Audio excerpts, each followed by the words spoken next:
Here we are. Beautiful. Okay, looking a bit dark though.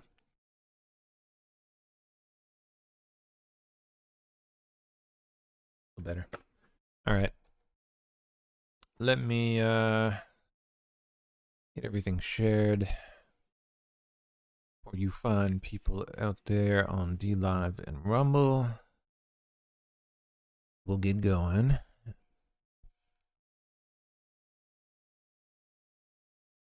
Joke. Beautiful. All right, we are good to go. Greetings to everyone. Let me pull you guys up on my other computer. There's DLive. And there's YouTube. We'll get Rumble up here in a second too. There you guys are. Hello, everybody. Greetings to all. All right, let's get going. I don't know if I have anything tagged. I was up late last night, so okay, I did get a handful of things. Looks like, man, yeah.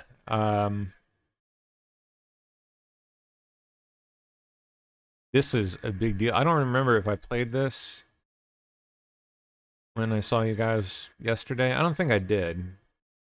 Yeah, because today's Tuesday, so I don't think I saw this until last night. But this is pretty wild stuff. Potentially feds, potentially not. This being Ireland. Apparently in Newry, North Ireland, a new armed organization calling themselves the New Republican Movement has surfaced, issuing a video delivering a strong warning to nearby councillors and MLAs, saying local representatives are legitimate targets. Whatever that means. I mean, they kind of leave that unspoken, but it's pretty ominous.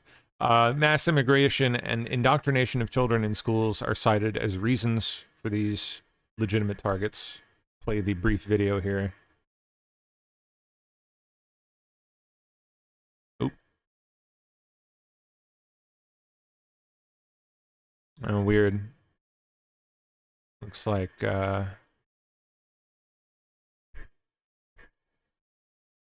some reason no sound coming through on YouTube. That's weird.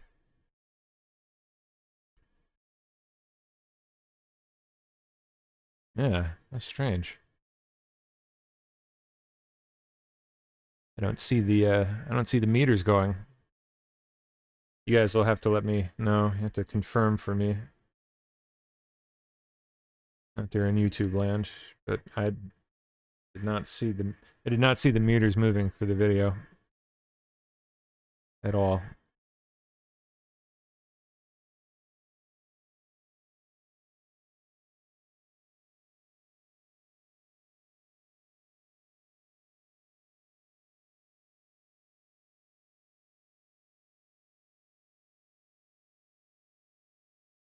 You able to hear that, YouTube?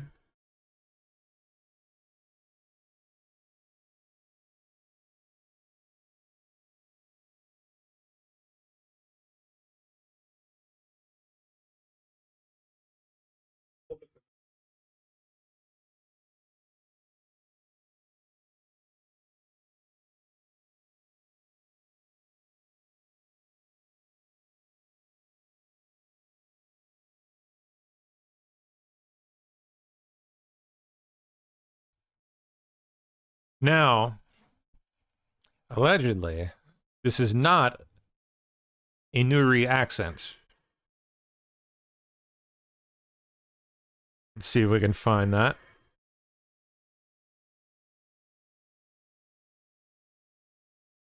On DLive, we got audio but no video. Audio is fine here on YouTube. Yeah, let me check DLive. Audio 5x5, audio only. YouTube volume is fine. Okay, that's good. It's weird. It must be an error on my broadcast software here. The little audio meter here was not going up at all. Very weird. But as long as you guys are hearing, that's fine. But now you guys are getting the wrong share. Oh yeah, look at that. It's like frozen. It's doing that bullshit again. I don't know what causes these weird issues. Give me a second. I gotta refresh the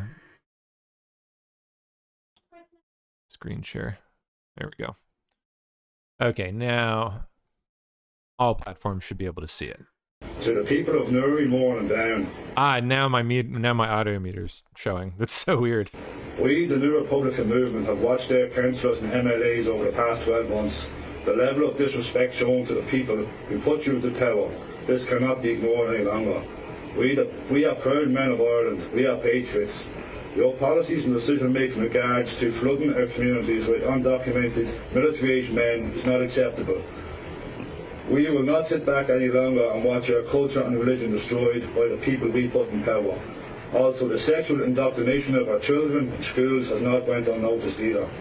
The New Republican Movement will take immediate action against anyone who threatens our ways of life and the safety of our women and children. We have your addresses and known your movements. Every one of you are legitimate targets as of today. The New Republican Movement, the 28th of 11/25.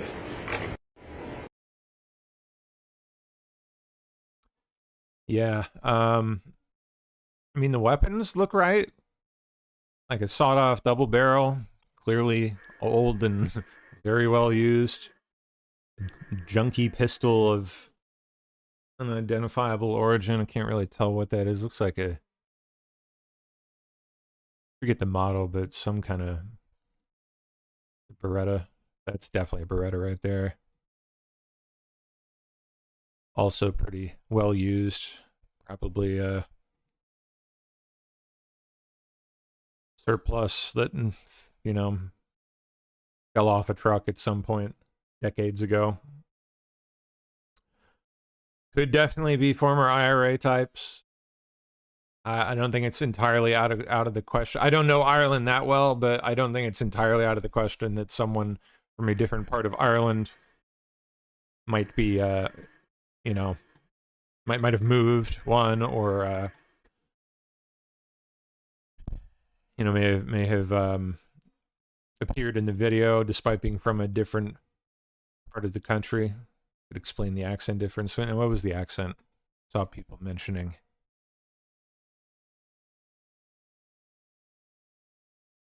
What the accent actually was.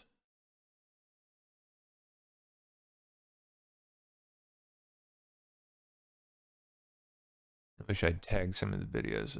Yeah, okay. Not even a Newry accent. There were some people mentioning, you know, who actually placed what the accent was. I don't remember what they said, though.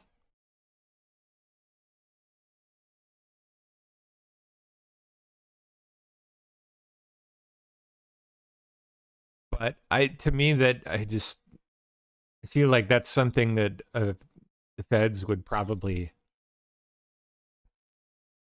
instantly, you know, realize,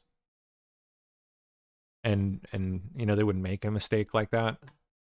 So I don't know. I kind of lean towards legit. Things are getting kind of shitty out there, and the IRA is still there. Older anyway, but not that old. Not old enough. Not old enough to not fight.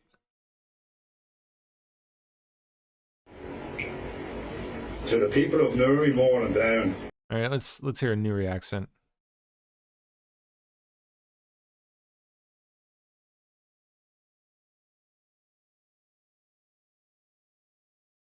Cat. So I'm just reposition it to make it. Guy tired. I think Ireland has to get something straight with the rest of the world, or maybe just Hollywood. You see, we don't. I don't want to listen to 4 whole ass minutes. Razor! Choose stuck in a taxi on a Saturday night. Taxi Joe, you whiner! Choose listening to the Al McCool talk state. Choose Nearly Spud, whoever the fuck that is. Choose wearing a check shirt to Bellini's. Choose Lacey's reunion every single Christmas back. Choose paying a tenner into the canal court to just don some old. Okay, so I'm assuming that's Nuri. I don't know. I can't place the difference. I'm sure it's much easier for someone who from there. But it's interesting news. Let me see if there's any more on this.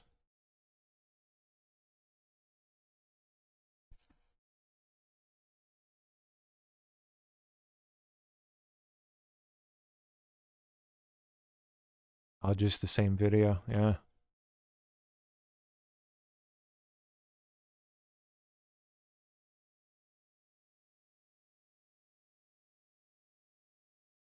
Who knows?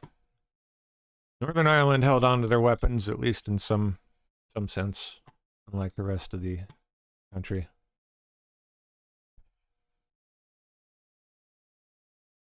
Okay, Senator Bernie Moreno will be introducing legislation banning Americans from holding dual citizenship. Bernie Moreno, Republican from Ohio. Being an American citizen is an honor and a privilege, and if you want to be an American, it's all or nothing. Even current dual citizens would be required to choose between the U.S. and whichever other country they hold citizenship in. Long overdue. The Moreno's Exclusive Citizenship Act of 2025 is signed into law. Dual citizens would have 1 year to renounce their foreign citizenship. I don't know, man. I mean, generally, sounds good. I think at the very least, it would be nice if this were like the case for elected officials. And about regular people, that's, I don't know, I'm not sure. But at the very least, elected officials. The only problem is, though, I don't know how on earth they would ever enforce this. Like in any practical kind of sense, you know, like how are they going to do this?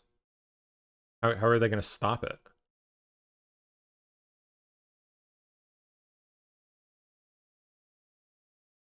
I mean, maybe for people coming into the country now, like, you might be easier then to kind of figure out where they're citizens of, but, you know, especially with people who are already here, like, how are you ever going to figure out who still has citizenship in any given nation unless you can convince said nation to give up what, like a database identifying their citizens, which I doubt are ever going to get them to do that. I highly doubt that.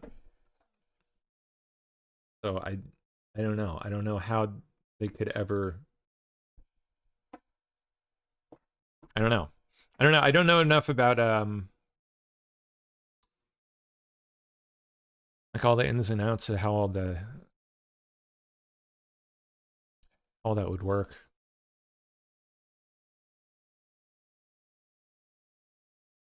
Passports, don't they have that info? I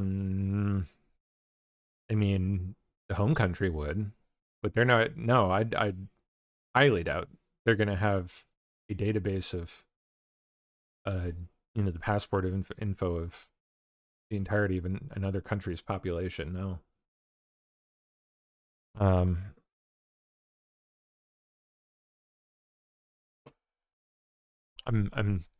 just not sure how they do it.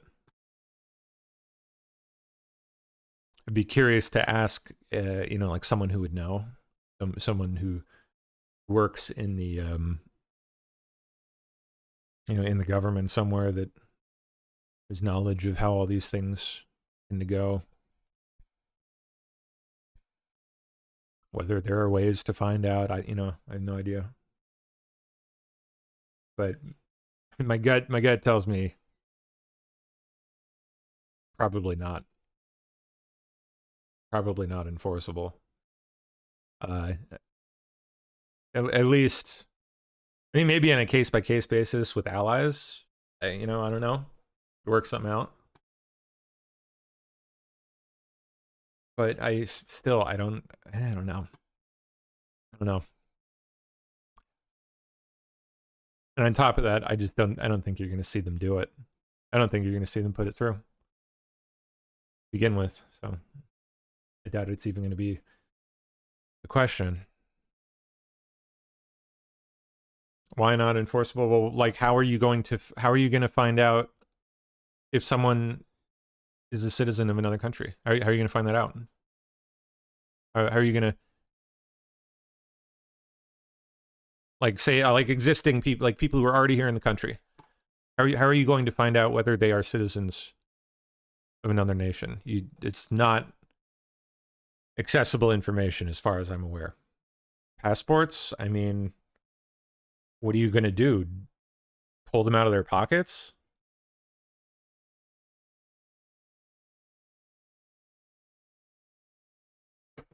I don't think, is that info on your passport? Whether you're a citizen of another nation? I don't think so. I don't think it is. I don't have a passport on me, but I don't think that info's in there. Right?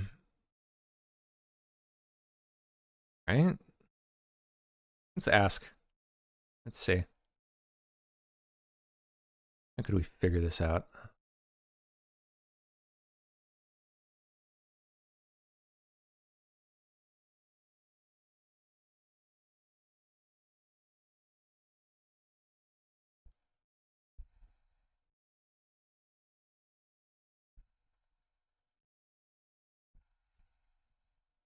Hmm.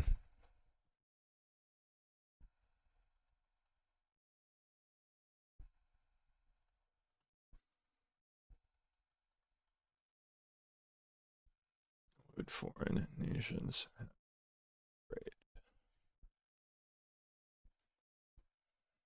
Yeah, thank you. Vigilator says passports generally do not list any other citizenships of the holder. Bingo. Thank you.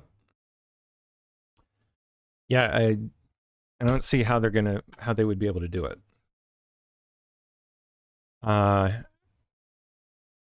That's true. Okay, that's certainly true. Carol Sorensen says it's kind of like the seatbelt law would give them the ability to enforce.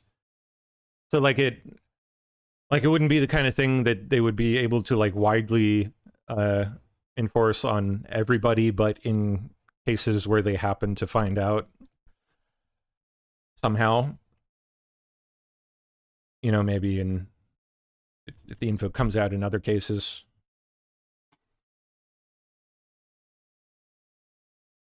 I suppose so. Could at least maybe have somewhat of a deterrent effect too. All right, let's see. How would the U.S. practically enforce such a law? Enforcement would likely face significant logistical, legal, and administrative hurdles. As the U.S. currently does not systematically track or prohibit dual citizenship, here's a step-by-step outline of potential approaches. Self-reporting and compliance periods. Dual citizens would probably be required to self-declare. Yeah, it would rely on that. Case in point. Database creation and monitoring. The bill proposes that the State Department and DHS develop databases. Okay, so the bill actually has some suggestions on how they would try to go about doing this. The State Department and DHS would develop databases to track citizenship changes or status changes and enforce that rule. I don't know, again, how they would do that, but this could involve cross-referencing data from the U.S. Citizenship and Immigration Services, Social Security Administration, and IRS records. For naturalized citizens, prior foreign citizenship is already documented in USCIS files from the naturalization process. But as far as I'm aware, that it's not going to tell them whether or not someone is still a citizen. It would basically be up to either the nation that they are from or the person themselves to self-identify. Audits and investigations, random audits or targeted checks be used similar to how security clearances probe foreign ties. But I don't know what they would check. I mean, maybe using intelligence agencies, but that's getting kind of into murky waters with all kinds of things, you know, I don't know. Like legally speaking, non-compliance might lead to loss of U.S. passports, deportation. Well, duh. Practicality is low without significant funding for new systems. Enforcement might rely heavily on voluntary compliance, leading to uneven application and court battles over due process. Yeah, that's kind of my gist. It would just kind of be a shitfest. It does, again, sound nice on the surface, like assuming it were possible, which I don't know, maybe it could be. I think it's worth investigating. Presidents used to portray themselves as average citizens called to duty, Adam Schiff says, not exhibiting a lifestyle of a foreign potentate. This should be funny. One of the most devastating images of the last few is your face. You look like a testicle. Weeks was that of the destruction of the historic East Wing of the White House to make way for that big, ugly ballroom that Donald Trump wants to build while Americans are struggling to pay their bills. His style has been described as dictator chic, and we decided to put that to the test. Here's an image of Kim Jong-un, the North Korean dictator, in one of his ballrooms, surrounded by his military generals. And through the crude use of AI, we have eliminated Kim Jong-un and the generals. It looks a bit like this. And then we decided to add some tables and chairs, and it looks a bit like this. And now you can compare that to Trump's ballroom, which looks like this. Pretty darn similar. There was a time when the American presidents used to cultivate an image of being one of the average American citizens, not living above the means of his countrymen. I guess those days... I wonder how you live compared to the average American, Adam. ...are gone. Now our president wants to be seen like he is some average dictator someplace around the world. Right, average dictator being stopped at every turn by retard judges. Okay.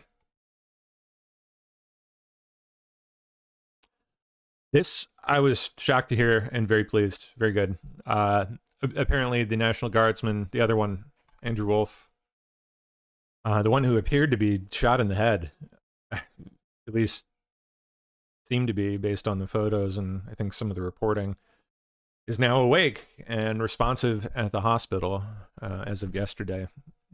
Apparently giving thumbs up to nurses, you know, like blinking his eyes when prompted, and you know, wiggling his toes when asked. He's apparently conscious and recovering, so I don't know. I'm very curious to hear the details of his injuries and how,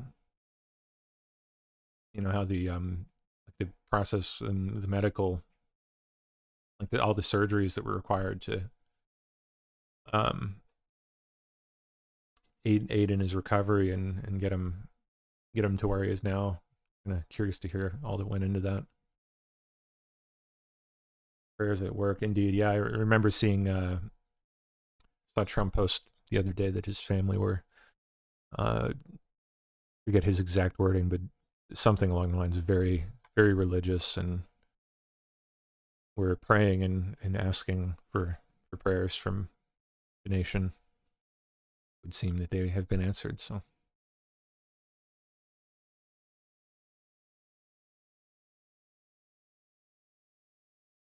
All right, we'll skip that. Putin. This was interesting. Putin warns that Russia is ready to go to war with all of Europe. if that's the path that European leaders choose. He insists that Moscow has no intention of starting a war, but says if Europe ignites it, Russia will be the one to finish it. He adds that facing Europe would be nothing like fighting Ukraine, calling it a showdown that would erase any hope of future negotiations. Which, of course, likely implies nuclear weapon use. I don't know how else to take that, but I don't know what else would wipe future negotiations off the table other than that. So, rather scary. I've said that 100 times. We have no plans of fighting against Europe. But if Europe wants to fight and they start... Not scary because of him, I necessarily. More because Europe's fucking... And I wouldn't put it past him to start some shit. This fight, then we are ready right now. There is no doubt about this. But the only question is, if Europe starts the war, unleashes this war, because that's not Ukraine. With Ukraine, we use some surgical means. We are trying to be really careful. Because you understand why. This is not a war in the direct sense of the word. And if Europe all of a sudden wants to start a war, and if it does start a war, then very rapidly there might be a situation where we have no one to negotiate with. I've said that. Yikes. Probably a couple different ways to take that. President Trump predicts we could see income taxes completely eliminated soon, as they have hinted at multiple turns over the last year or so. Over the next 2, 3, 4 years, those numbers are going to go up, and I believe Tariff numbers, I assume. that at some point in the not too distant future, you won't even have income tax to pay, because the money we're taking in is so great, it's so enormous, that you're not going to have income tax to pay. And whether you get rid of it or just keep it around for fun or have it really low, much lower than it is now, but you won't be paying income tax. We've really kind of remains to be seen how much is really going to be taken in as a result of the tariffs. Remember, a lot of the Asian companies kind of skirted them, at least at first, by employing various tricks and, ramping up a shitload of production. I think was one of them. Changing the way they sold certain items until the Trump admin then closed those loopholes, right? So, like, a lot of, I don't think we'll know for sure until the next few months just how heavy the flow of money could be. We'll see. Trump admin seems to believe that it will be overwhelming. I mean, if they're talking elimination of income tax, that would have to be like insane amounts of money coming in.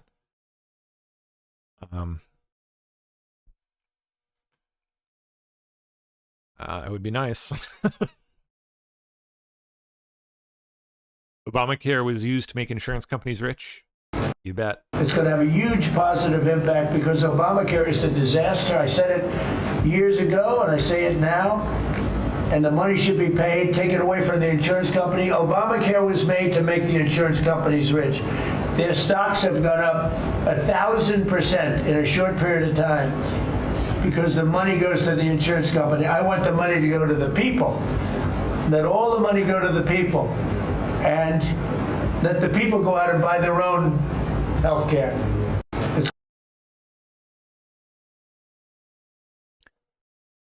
Those numbers say just about everything you need to know.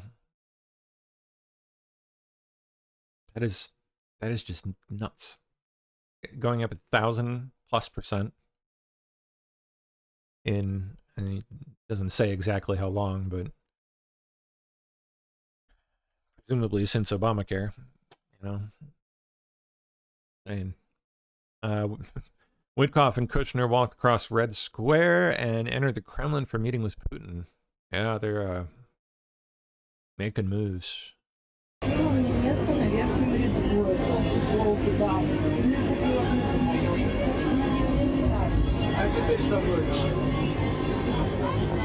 There's Kushner. There's Witkoff. Him hanging in the background. Yeah.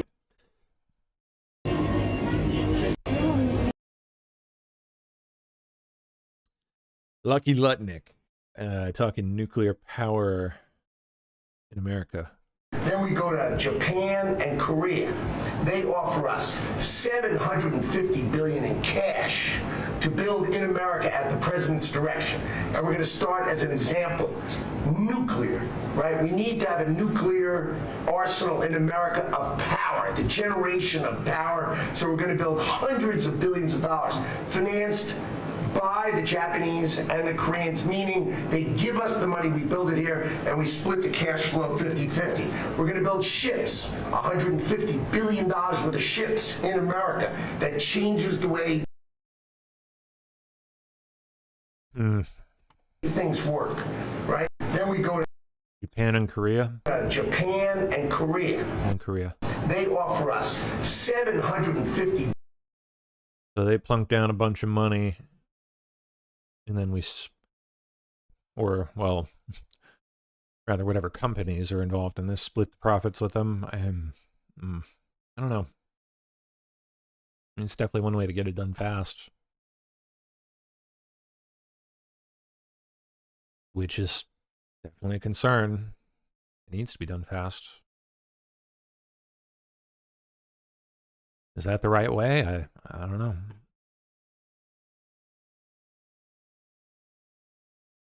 Wish I did.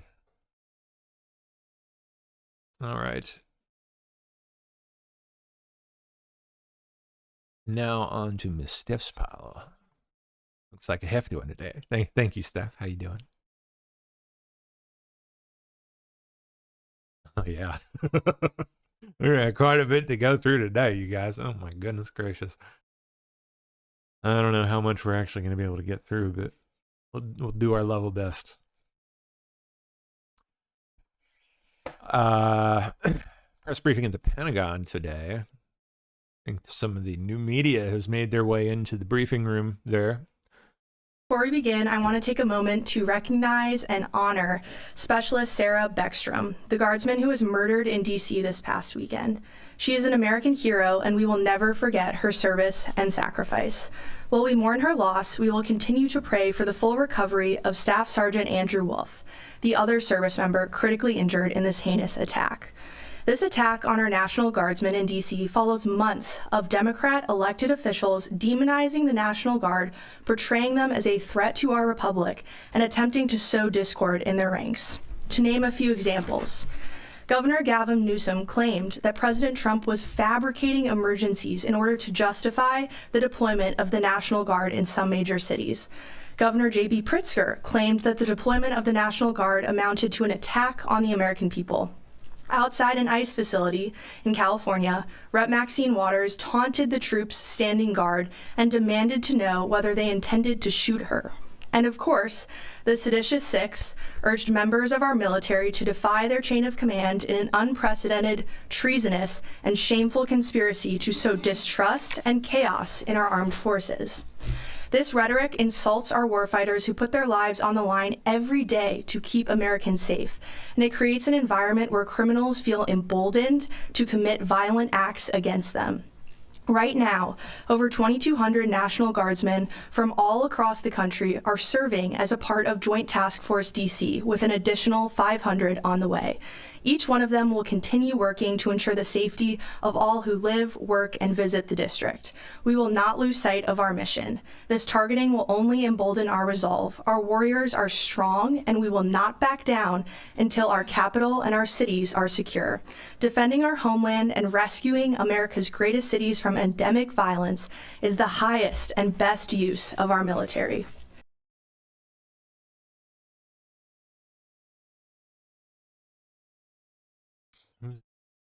Name. Kingsley Wilson, Pentagon Press Secretary. Welcome all of you here to the Pentagon Briefing Room. As official new members of the Pentagon Press Corps, we're glad to have you. Legacy Media chose to self-deport from this building, and if you look at the numbers, it's pretty clear why no one followed them. National trust in these mainstream media outlets has cratered to 28%, the lowest ever recorded.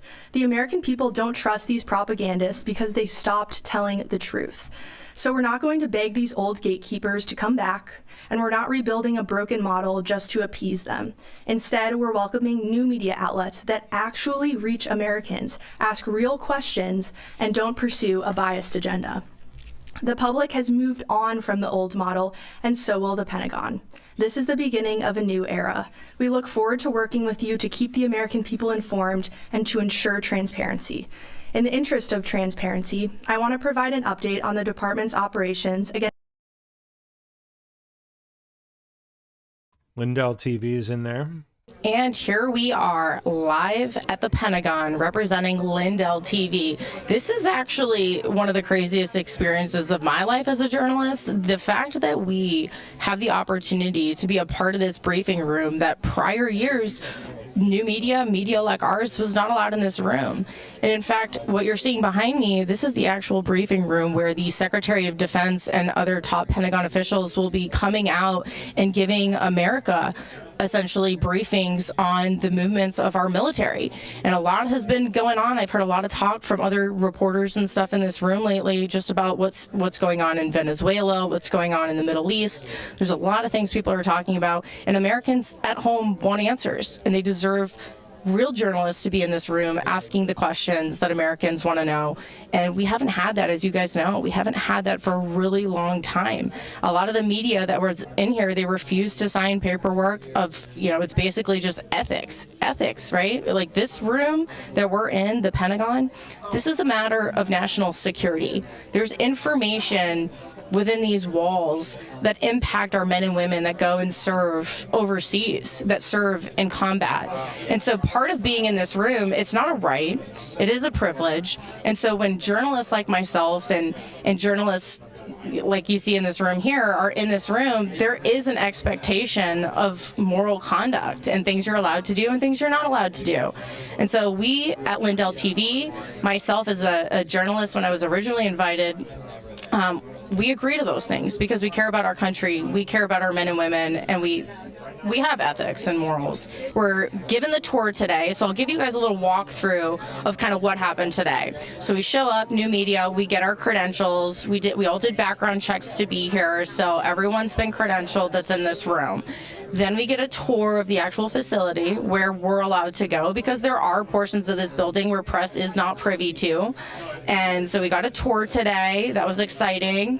I actually really found it funny when they brought us back to where the fake news media used to be. And it had all of their cubicles. There was like boxes of like unopened face masks where, they'd all walk around with their little face masks. There's like tissue boxes, hand sanitizers, really funny. And then there was even a book, right, that said like the election that changed America or something like that and had a picture of Trump on the front of it. Forward by Jake Tapper. And the forward was by Jake Tapper.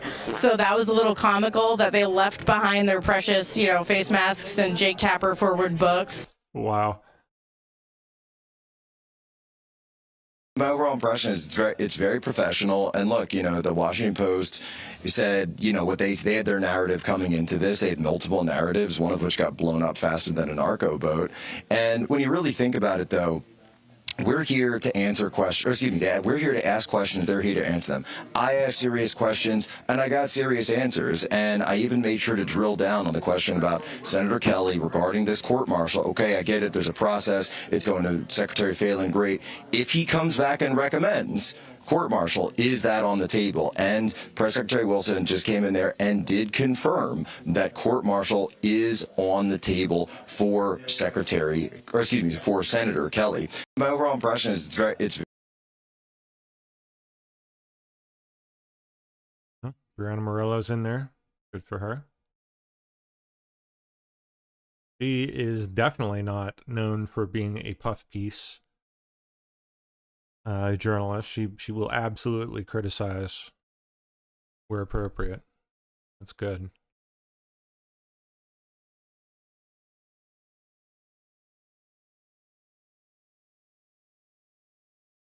Midnight Hammer was a success in dismantling that. Yes, Laura. Thanks so much for having me here Boy, Laura Loomer's there too. today. Now that the president has started the process of designating the Muslim Brotherhood as a foreign Islamic terrorist organization, will the Department of War still proceed with selling F-15 fighter jets to Qatar? And how will they be able to train Qatari pilots at their airbase in Idaho if Qatar is included in the designation?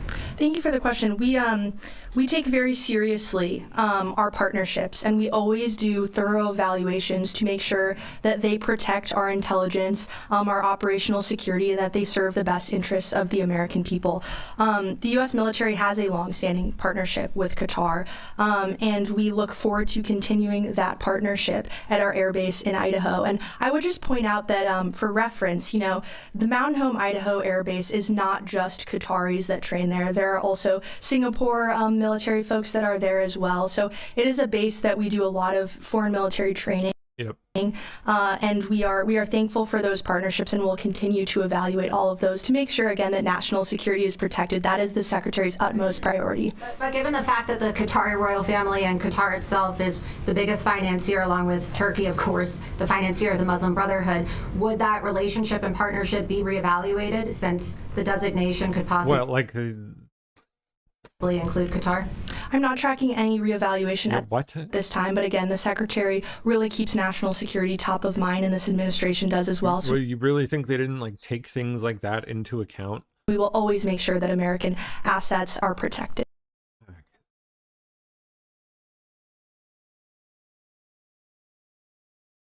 Okay.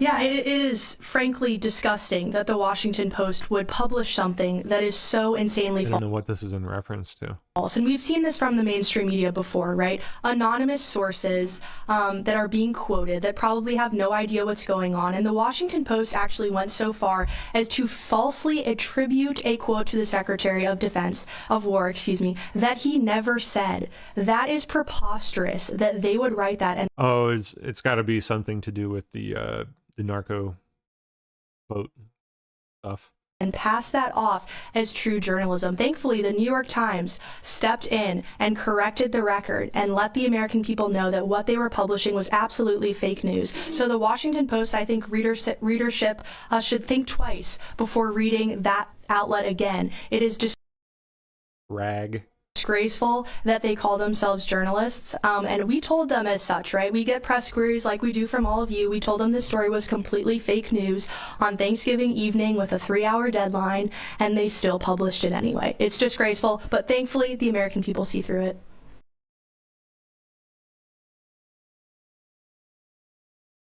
Department of War received serious allegations of misconduct against, talking about Senator Kelly now. Okay. Let's hear it. So you're correct. The Department of War received serious allegations of misconduct against Senator Mark Kelly, and in accordance with the Uniform Code of Military Justice and other applicable recommendations and regulations, we're doing a thorough review of all of these allegations. And the Secretary of War has tasked the Secretary of the Navy, John Phelan, with doing a thorough review, looking into all of these allegations, and providing him an update on December 10th. So we will have more information to come on that. But I would just add that this despicable video that Mark Kelly participated in with the Seditious Six was a politically motivated influence operation that was an attempt to undermine the chain of command to sow distrust and division in our armed forces. That is absolutely ridiculous, and it puts our warfighters at risk. And again, he doubled down on the Sunday shows. I don't know if you all saw him on the Sunday shows, but he basically insinuated that service members who do not defy President Trump's orders could face potential prosecution in the future when Democrats are back in power. He even called our troops and likened them to those of the Russian military. This is totally disgraceful from an elected official, and the department takes it very seriously, and that is why we have launched this review.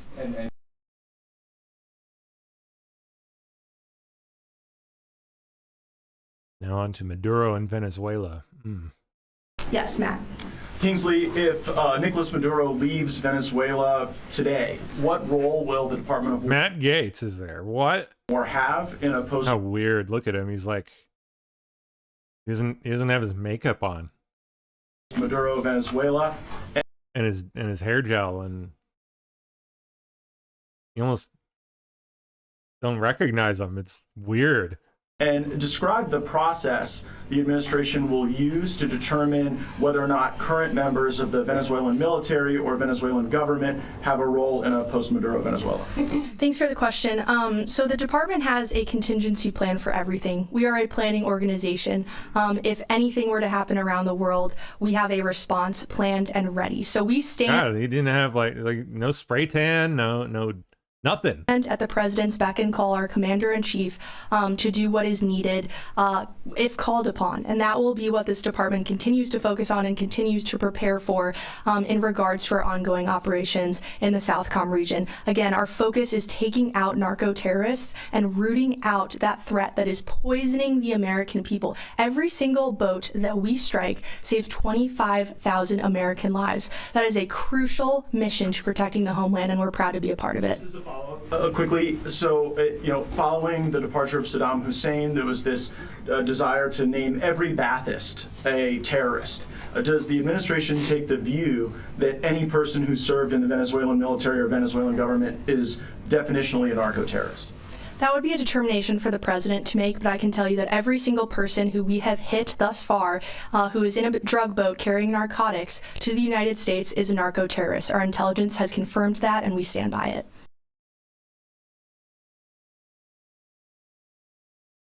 James O'Keefe apparently in there too.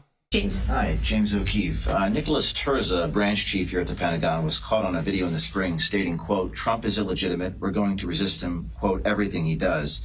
We know there are other people like this that work here. My question is, what steps is the Department of War taking to identify and address personnel who are in the self-described resistance movement?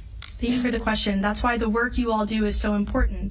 This is a big building, and we want to make sure that we have the absolute best people working in it to protect Americans every single day. We don't take lightly what every single civilian and military person in this building do every single day. They do a lot of hard work, and we want to make sure that they're up to the task, that they're on board and willing to serve our commander-in-chief, who was elected by the whole of the American people to serve as our president. And we support him 100% here at the Department of War. That is our mission. That is our chain of command. James. Hi, James.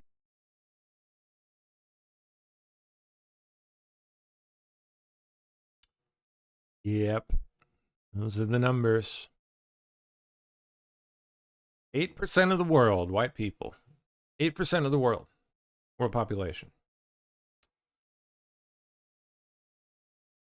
But hey, they're all the minorities, right?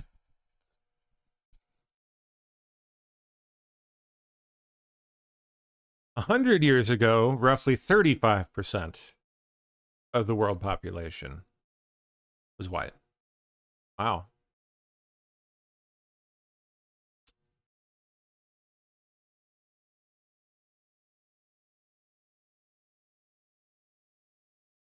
You have lost. You lost. The mistake that you made is you let us in the first place. See, that's the thing with brown people. And I'm going to say this as a brown person. There's a lot of us. Loser. Like a lot. There's like 1.2 billion in India. There's more than 200 million in Pakistan. There's like 170 million in Bangladesh. Those are just the people there. I'm even talking about the folks who are expats or immigrants. There's a bunch of us. And we breed. We're a breeding people. And the problem is you let us in 1965. There were a few of us beforehand, but once you let one of us in, stupid. You know what happens with brown folks? Our grandmother comes, our grandfather comes, our uncle comes, our aunt comes, our cousin comes, our second cousin comes, our third cousin comes. Then we have kids. And then they all screw. It's a bunch. And they all have like 50 kids. And then guess what? Some white women, you know, the Western civilization women, the pure women, the American women, quote unquote, the Rust Belt women, the real women, they like some of us brown folks. We don't take them. They come to us. So we're embedded. We are everywhere. We are everywhere. I've traveled this country. I'm going to speak as a brown person. Brown people are everywhere. There will be a Patel Motel or there will be a Desi restaurant everywhere. I want you. So they're already Patel Motel City everywhere. To realize this. You have lost. Your story is a shitty story filled with misery. It's filled with bland chicken. It's filled. Have you been to a brown country, sir? With terrible, terrible dry ass meat. Your music sucks. All your culture sucks. Nobody. That's why the kids like listen to black people and their music. That's why the kids love Latinos. Your parties suck because they're monochromatic. Our parties have better food, better music, better looking women. Oh, that's funny.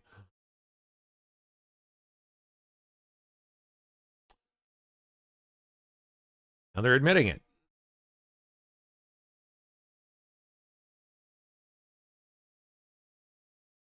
There's Witkoff and Kushner again. On the way to talks with Putin.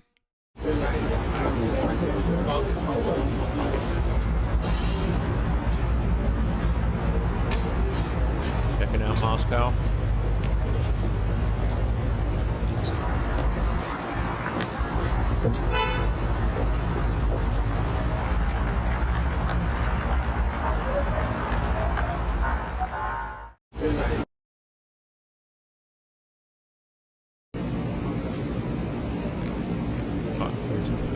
Okay.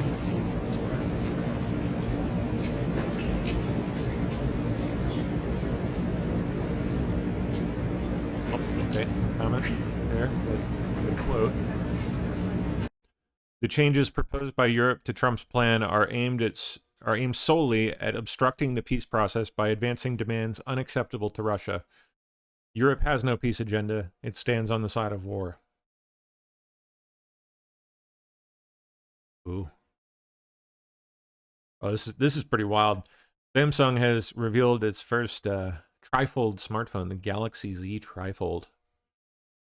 Gosh, I just switched to Apple, but man,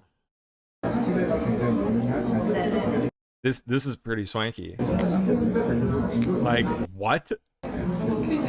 Yes, please. In my pocket?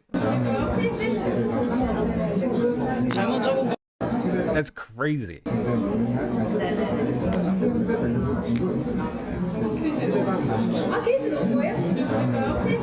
It's pretty nuts. Basically a full-size tablet at that point. Pretty damn neat. Like, I'm game. I bet you it's going to be ridiculously expensive, though. The bifolds are already pricey as it is. What, like $2,000 for a Samsung folder? I think a little over 2,000 maybe, which is nuts. iPhones are sitting at what, like 1,200 if you pay cash, 1,000 maybe, not even 1,200. This is gonna have to be well over 2,000, probably closer to like 3. That's ugh. I don't even want to think about it. But eventually that'll come down in cost. I mean, it's pretty dang cool tech. Pretty neat. Wonder how many folds the thing is rated for. Like how many times can you open and close it before the screen just wears to shit?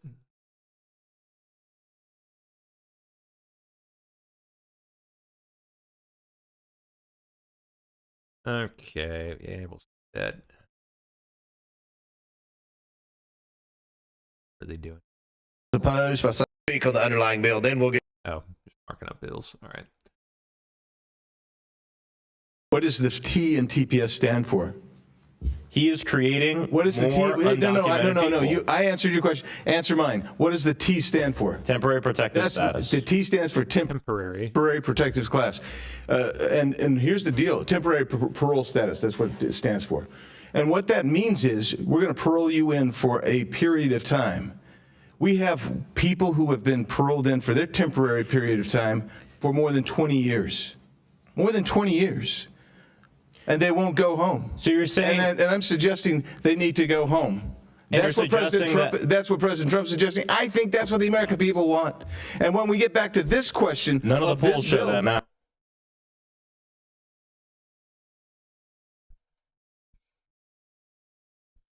Where is it? There we go.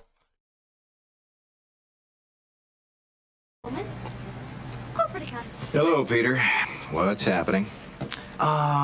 We have sort of a problem here. Yeah, you apparently didn't put one of the new cover sheets on your TPS reports. Oh, yeah. I'm sorry about that. I forgot. Yeah. You see, we're putting the cover sheets on all TPS reports now before they go out. Did you see the memo about this? Yeah.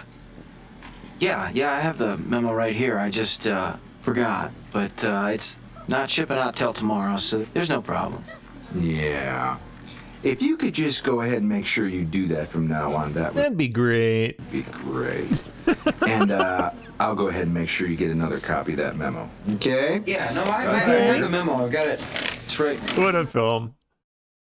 TPS. Oh, gotta stand on top of those TPS reports. I'm sorry? None of the polls show that now. The American people are overwhelmingly against what this president's doing in immigration. In fact, for the first time in history, more people are with us. I'll take my time back. I was respectful and let you ask your question. I disagree with you. I disagree with your interpretation of what polling is saying. What I'm suggesting to you is this bill corrects an inequity. So let me give you an example. How many people are in Congress from California that shouldn't be here because you overcounted, including apportionment of illegal aliens? By some estimates, it's as high as 7.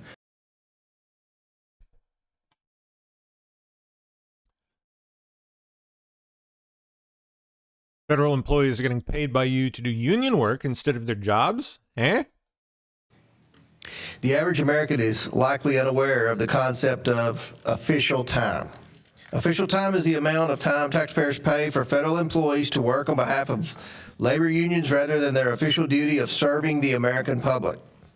The simple truth is that while official time may be beneficial to federal employees and union bosses, it comes at the expense of hardworking taxpayers. While it is an open question whether or not taxpayer-funded official time is valuable for the American taxpayer, we should all agree that transparency is necessary for Congress to conduct proper oversight on this issue. President Trump issued an executive order and first of its kind report in 2019 providing this very information.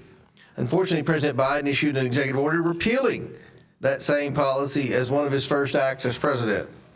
Following his re-election, President Trump's Office of Personnel Management directed the release of a study on union time in the federal workforce, which was released in August.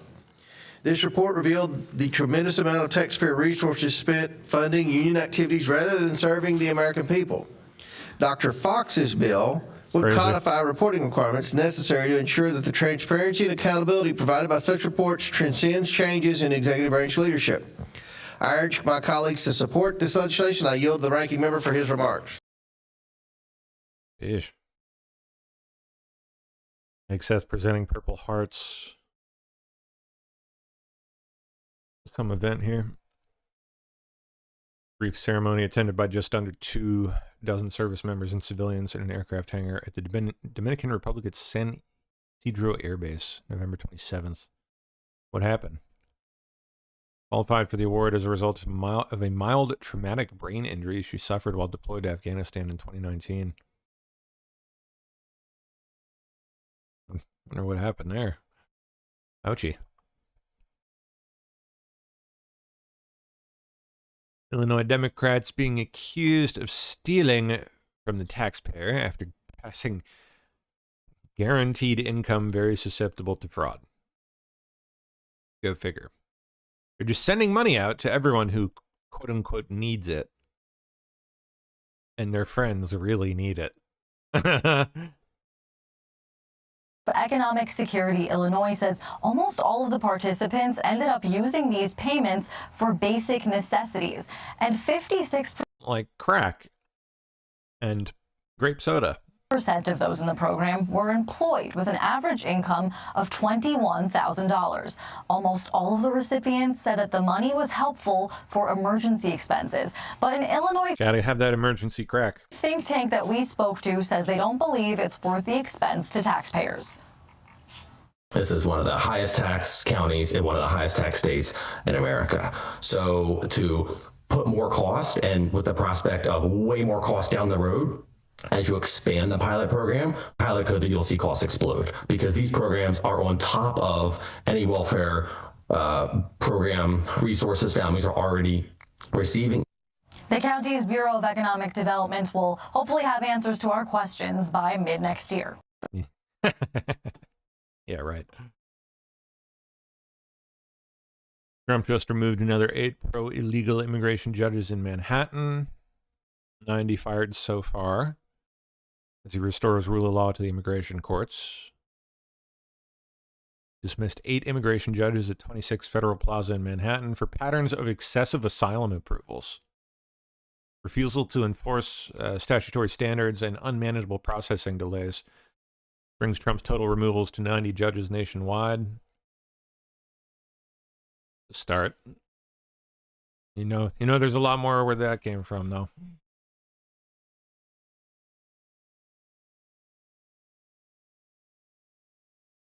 Yes, as we saw earlier, I believe Michael and Susan Dell are pumping $6.25 billion into the Trump accounts for American children. Was it like roughly $250 per child on average-ish? Something like that.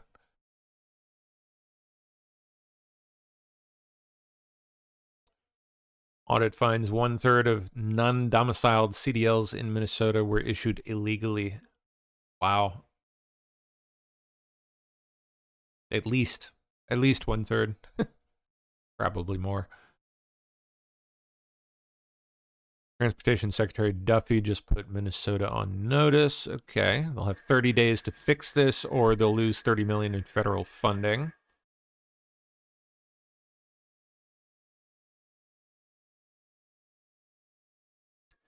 Tim Waltz getting questioned here about federal involvement in investigating all this fraud in Minnesota.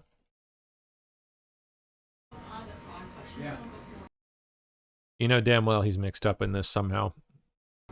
There's a post-up this morning from the Treasury Secretary about He's tried to cover it up too many times.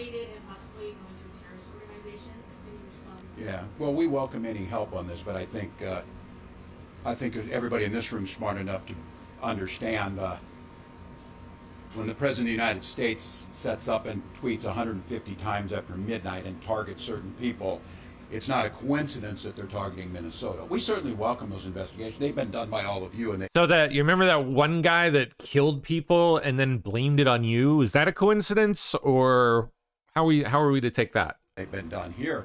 We certainly want to know that, but it's also the Transportation Secretary who is threatening to withhold our federal dollars. Look, that's who they are. This is who they are. We welcome anybody who wants to help us. We're fixing it. And I said, Minnesotans know us and our team. We led us through COVID. We led us through George Floyd. We brought our economy to one of the best in the country. And we'll tackle this. Other governors have dealt with fraud. I want to make sure I'm the last one that has to deal with it by putting these things in. If they want to help us, I welcome that. I think they do an investigation, find out, but I don't think anybody in here really believes their motive and their timing is about actually doing something about this, much like the legislature. They had every opportunity to do investigations. They had every opportunity to do their oversight. They chose not to.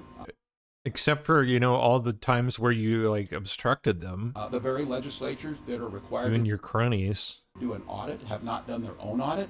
The very legislator that has Republican legislators accusing other Republican legislators of fraud in the PPP program, the federal program. So, again, my message is simple on this. You commit fraud in Minnesota, you're going to prison. I don't care what color you are, what religion you are. Anybody who wants to help us. Then why is there so much fraud there? It's going on like it's an open-air fraud market. In that, we welcome that. But setting on the sidelines and throwing out accusations, and let's be very clear, demonizing an entire population and lying to people about the safety and security of this state is beneath that. Or maybe they're just culturally sick and don't belong in this country, Tim. And I will just add. Maybe all the Somalians just got to go. As a teacher and as a parent, the absolutely pathetic usage of a slur, not to me, I don't care what he calls me many things, but don't think that doesn't hurt our children, don't think it doesn't hurt people who are... I've met a number of Somalis in my time. in this country over the course of my life. I have not been impressed. Dealing with this. And this is not normal. It's not both sidesism. We're solving problems. We're making life more affordable. We're talking about bringing people in, and we're getting this. As far as the DOT on commercial driver's licenses, we follow the law as we always have. No different than any other state. What a weird coincidence that the president goes on a rant at 2 a.m. and all of a sudden he's Treasury Secretary. They need to focus on the war crimes that are coming up. They need to focus on making life more affordable. They need to focus on the issues they're dealing with. But here in Minnesota, we're announcing today one of the best programs in the country, one of the most popular programs in the country, one that has great state employees making it work, and one that's going to benefit Martha and Nell and all these employees. And that's what Minnesotans are asking for. And just a quick follow-up to that. Have any of the state agencies that you oversee ever identified any fraud and money being sent overseas being used for any illegal activity? No. And look, that doesn't mean that it couldn't happen. I don't know what criminals do with their money. You know, they buy drugs, buy houses. Let me try, like, I don't know, you guys are saying getting robot-y sounds going all haywire. Try closing some windows here. Doubt it'll help, but Buy cars or whatever. These are criminals. This is the same thing if somebody broke into your house and stole your stuff and us saying, why didn't you have 6 locks on that door? Well, maybe you should have. And we're saying, yeah, maybe we should have more locks. You're absolutely right. We should do more on this. no, Tim. But these are folks That's not the problem here, and you know it. that took advantage of a system. And again, in every one of these programs, the Republicans' response to this is after the fact, Monday morning quarterback it, and then say cut the program. If that is happening, those people should go to prison. They should go to jail. I would just add, though, money being funneled to folks who aren't supportive of the United States. We just had a state dinner for the Crown Prince of Saudi Arabia, who is directly responsible for the murder of American journalists. That seems to me to be something Republicans should be concerned about, because that is factual based and researched and verified. That's a little different than this speculation, but I welcome the help. Having a state dinner with the leader of a foreign nation is what? We do all we can. DPS is on this, and I think noting on this that we have what is he even talking about? A new investigative unit that we put in. We have new powers from the legislature to shut down payments. We're going to have every one of those programs as tight as these are. And I will note on this with Commissioner Berlick and his team to give them some kudos. Minnesota's unemployment insurance, which was robbed in billions of dollars. No, he's off in La La Land.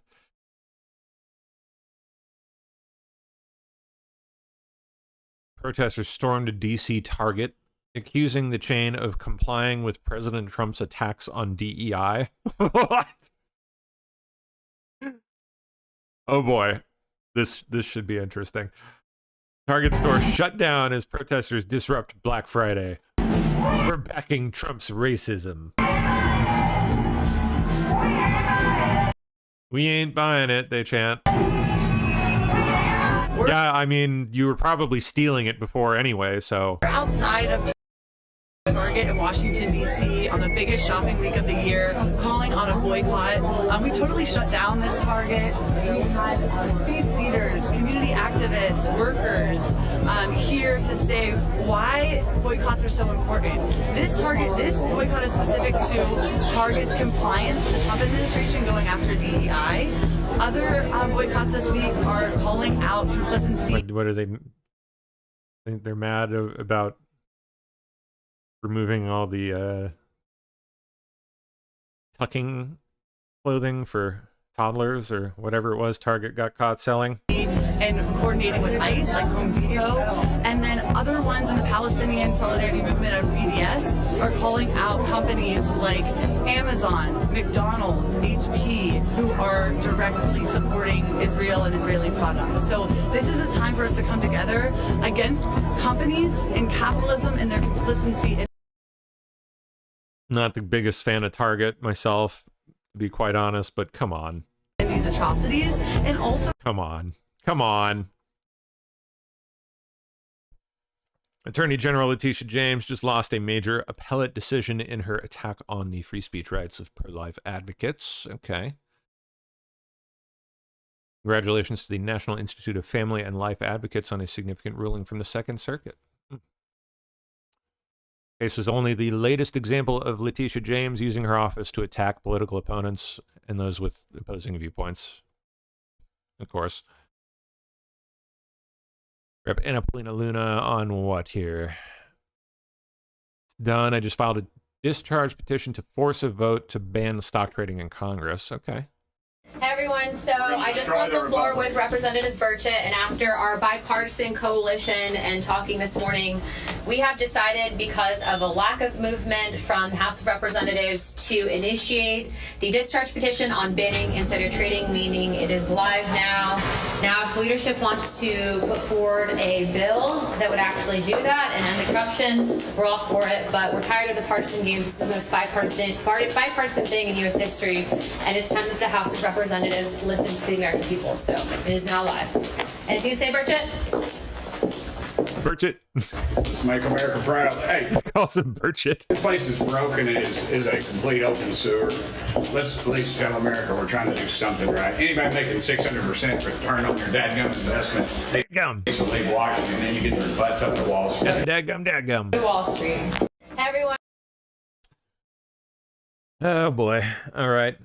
Well, let's see, we got a good number of people tuned in on YouTube. Hello, everyone. Please make sure you hit the thumbs up over there if you're watching there, and if you're not, please pop over there and just hit it for me. Then pop back to your platform of choice. Good to have you all with us watching over there. See some fresh names, I think. A handful. That's good. All right, let's keep going. More clips from the cabinet meeting. All right, why not? Let's see. Talking about gas prices. They're down a little bit, yeah. We're now at about $2.50 a gallon. We're going to be, I think, at $2 a gallon. We could even crack that at some point. I think he's talking about like the lowest price in the country there. There's no way the average is that low, right? I'd love to do it. And we could do it more easily if we weren't building up the strategic national reserves, which Biden emptied out before the election so that he could try and get elected. It's true, yeah, I completely demolished it, yeah. Meaning he started it, then he got thrown out of the race, then she took over and she kept it going, and they emptied out these strategic national reserves, which are really meant for something else. They're not meant to keep people happy with their gasoline price. They're meant for war. They're meant for problems, big problems. He emptied it out, and then she continued it during the process of trying to get elected. Didn't work out too well. I remember it was a big deal at the time when he opened those gates. And like everything else, you know, it just gets lost in the flood of bullshit that these wackos cram through. For them. And they virtually brought it down to the lowest level, I believe, in history. And it didn't have much of an impact because the prices were very high. But our prices now for energy, but for gasoline, are really low. Electricity's coming down. And when that comes down, everything comes down. Indeed. Since last January, we've stopped inflation in its tracks, all right? And there's still more to do. Good, he's acknowledging that, because there is. Last January, we've stopped inflation in its tracks. And there is still more to do. There's always more to do, but we have it down to a very good level. It's going to go down a little bit further. You want to have a little tiny bit of inflation, otherwise that's not good either. Then you have a thing called deflation. And deflation can be worse than inflation. But we have it almost, we'll soon be at a perfect level, but we inherited the worst inflation. Since last January, we've stopped inflation in its tracks. And okay. Yeah, I don't know what's going on with my connection. I don't know why y'all are getting roboting effects on some platforms. Sounds like YouTube's probably fine, but the other ones are getting kind of shitty. I don't know what the deal is. I've tried everything I can think of on my end, so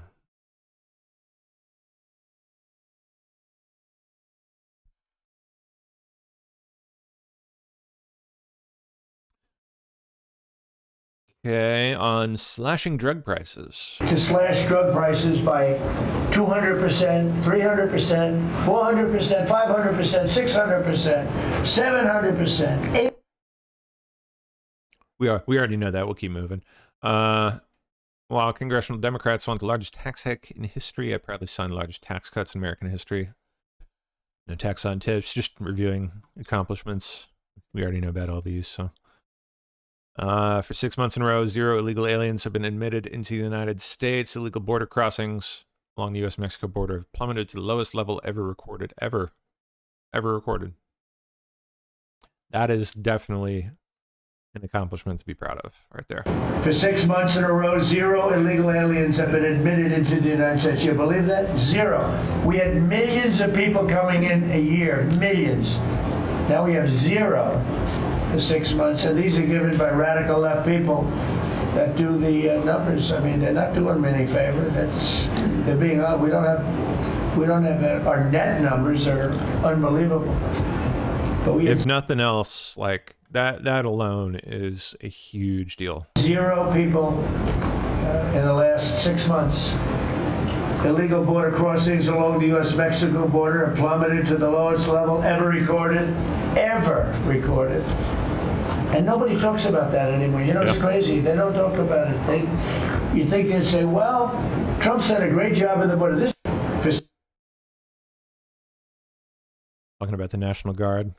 And I want to pay my deepest respects to those 2 incredible people from the National Guard in West Virginia they came from. I spoke to their parents. Sarah is gone. She passed away. She's looking down on us now, and she loves her parents, and they loved her. They were, somebody said, how are they doing? I said, the word is devastated. Doing. How are they going to do?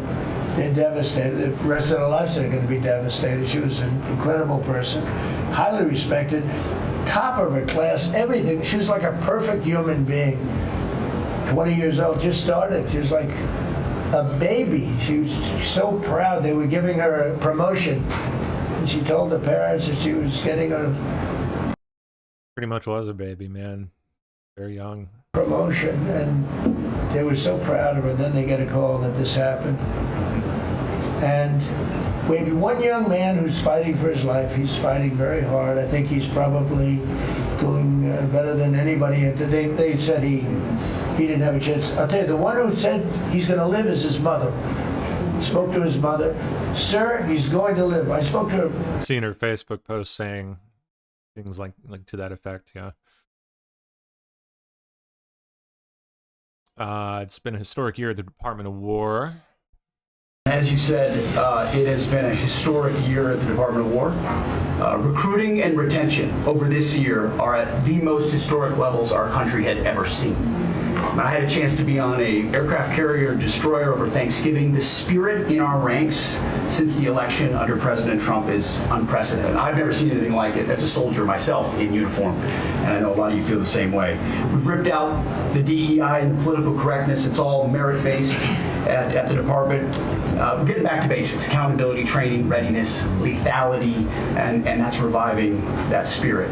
And Mr. President, we're rebuilding the military, historic investments. I just took briefings on the Golden Dome and F-47, next generation capabilities that are going to make sure that for generations to come, America has the most powerful, most capable, most lethal military in the world, which you have rebuilt once and we're rebuilding again. And then we're reestablishing deterrence and credibility. If you look at what happened, we deal with every day the outcome of what happened in Afghanistan, the debacle under Joe Biden. We just dealt with it in the streets of Washington, D.C. with those 2 National Guardsmen. And then what happened on October 7th with Hamas, what happened in Ukraine, a war that never would have started under President Trump, we're having to rebuild that. So whether it's freedom of navigation and taking the fight to the Houthis, whether it's Midnight Hammer, those beautiful B-2s going 37 hours back and forth, undetected, delivering with precision, and Iran not getting nuclear capabilities, Europe and NATO stepping up to 5%, locking down our southwest border. It's been an honor to work with Christy and Tom and everyone else down there to lock it to 0, operational control of our border. And then it's getting after and going after narco-terrorists and designated terrorist organizations in our own hemisphere. As I've said, and I'll say again, we've only just begun striking narco boats and putting narco terrorists at the bottom of the ocean because they've been poisoning the American people. And Joe Biden tried to approach it with kid gloves. Allow them to come across the border, cartels take over community, 20 million people, hundreds of thousands of Americans poisoned. And President Trump said, no, we're taking the gloves off. We're taking the fight to these designated terror organizations. And that's exactly what we're doing. So we're stopping the drugs, we're striking the boats, we're defeating narco terrorists, and we're standing. And you may say one thing, that drugs coming in through the sea by sea are down 91%. And I don't know who the 9% is. I'm not sure either, sir. But down 91% by sea. We've had a bit of a pause because it's hard to find boats to strike right now. Which is the entire point, right? Deterrence has to matter, not arrest and hand over and then do it again, the rinse and repeat approach of previous administrations. This is meant to get after that approach. And I will just end by saying, as President Trump always has our back, we always have the back of our commanders who are making decisions in difficult situations, and we do in this case and all these strikes. They're making judgment calls and ensuring that they defend the American people. They've done the right things. We'll keep doing that, and we have their backs, Mr. President. Dang, see a couple you mentioning gas prices near you. Facts Matter and YouTube says our gas is $2.59. Oof. You gotta be like Texas or something. It's I just looked on my phone. It's about like 308 here. Where'd my search go? Yeah, hovering around like $3.08, $3.10.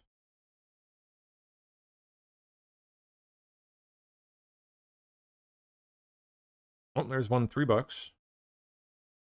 $3 even. Apparently. $2.90. Where's that at? Oh shit. No way. That's the gas station right around the corner from my house. Gotta go see if that's actually accurate. I'm pulling this from Google. I don't know how accurate their gas price reporting is, but if so, that is definitely lower than it has been. Sure. $2.39 in Corpus Christi. Nice. Dang, $2.29 in Shreveport. Get the fuck out of here. $1.95 in OKC. Are you serious? What? Lucky. Yeah, I miss oh wow. Baddest Uncle Sam says I'm so old. I remember the gas wars and gas was 12 cents. Yeah.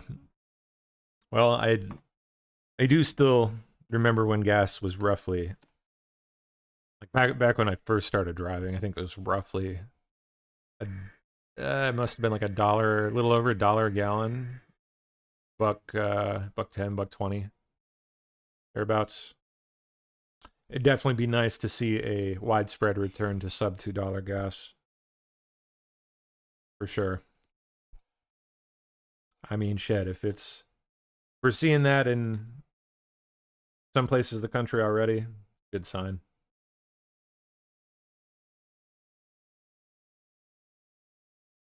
Keep dropping. Hope.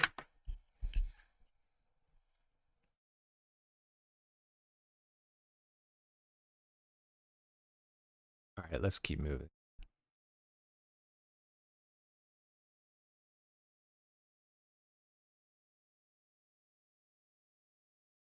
Yeah, we'll skip these. All right.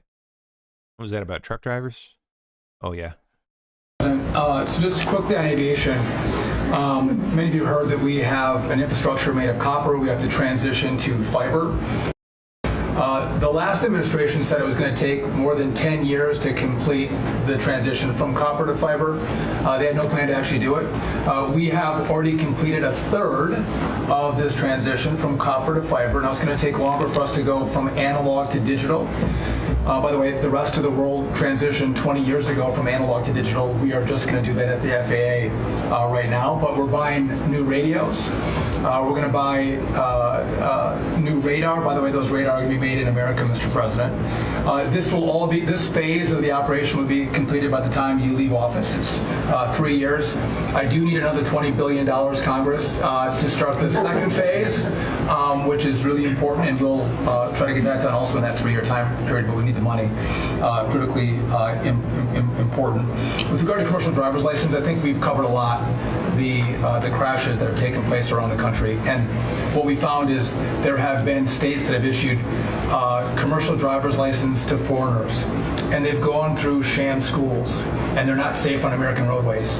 And so, in partnership with Secretary Noem, we have driven those numbers down. We got California, Gavin Newsom, to revoke 17,000 unlawfully issued licenses. We've closed down half of the fake schools that give out these fake licenses, all critically important. Governor Tim Walz of Minnesota gave 33% of these licenses unlawfully. People that should never have a driver's license driving a big rig on American roads, endangering the American people, shameful. We've cleaned up Union Station here in D.C. per your directive. We're going to rebuild Penn Station in New York. We're going to break ground at the end of 2027, get that project operational. And Mr. President, a lot of us, I fly commercially, I fly back by the bathrooms. I don't know why that happens. They put me in the back. We've asked Americans to bring their better selves, to bring civility back to travel, to say, listen, let's say please and thank you. And if someone's pregnant on your flight and you're as strong as Pete is, well, pick up the bag and help her put it in the overhead bin. Let's be nice to each other, is what we've asked. Maybe not wear pajamas or slippers on the airplane. And I think it's been received fairly well, and I think we can all have a better travel experience when we do that. And just the last point I'll make is there was a big football game where the Merchant Marine Academy that falls under DOT actually beat the Coast Guard with Kristi Noem. We beat them by 1 point, and so we're very proud of that.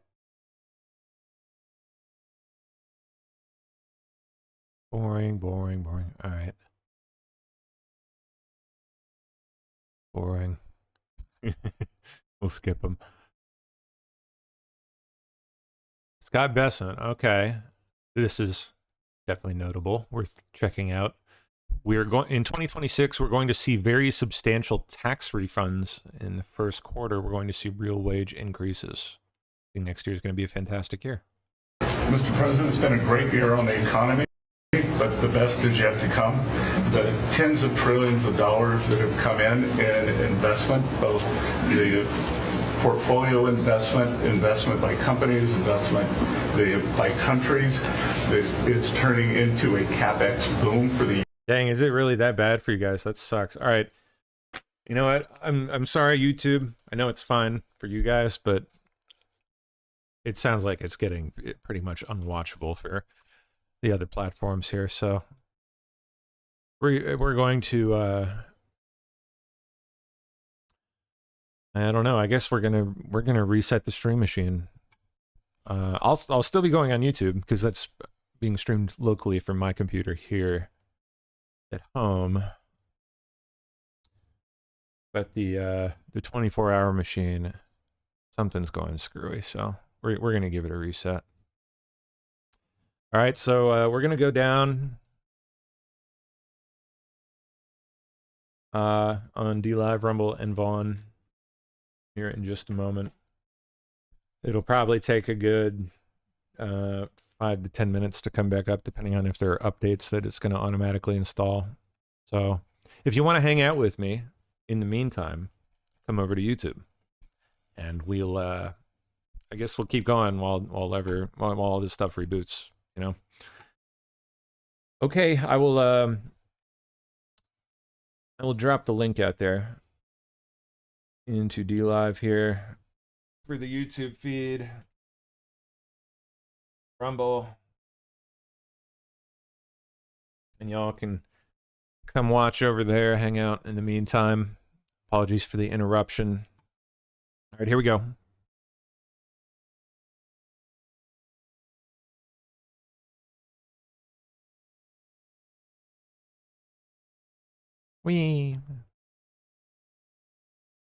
YouTube can see what I'm looking at.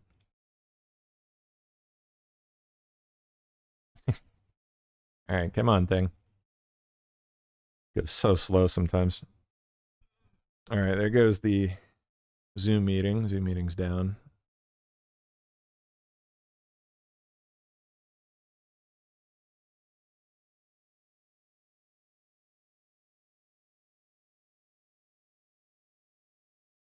Okay.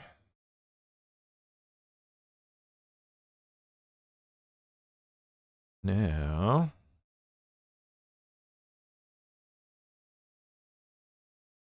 Yeah, it's going to do updates. Oh, great. Update and restart. Here we go. Yes, you will definitely find picture quality is significantly better on YouTube.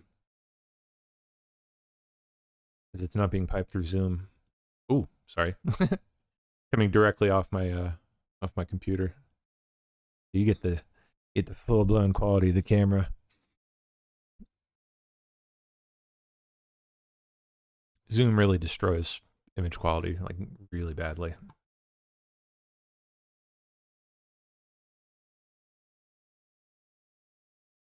Okay, updates are going 26%.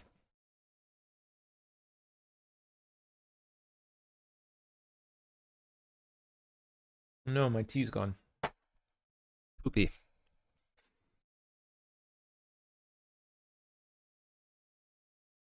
All right, well, it's still reconnecting. Let's keep moving. We'll keep going with some of these.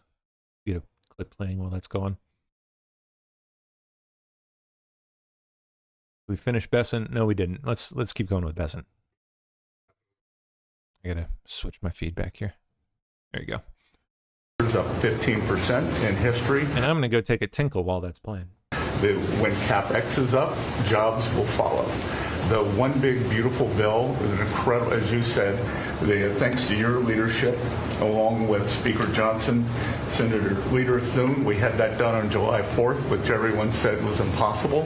And the great thing about that bill, sir, for the American people, it's for industry, 100% expensing, build your factory here, you can write it off immediately, but you also insisted on the 4 benefits for working people: no tax on tips, no tax on overtime, no tax on Social Security, auto deductibility for American cars, and that is retroactive. So as a result, in 2026, we are going to see very substantial tax refunds in the first quarter. So the best way to address the affordability crisis is to give Americans more money in their pockets, which is what this bill has done. We're going to see real wage increases. You know, I think next year is going to be a fantastic year. Taxes, deregulation, energy certainty. That's why everyone with your leadership is coming to America. Bond market had its best year since 2020. Everyone said couldn't be done.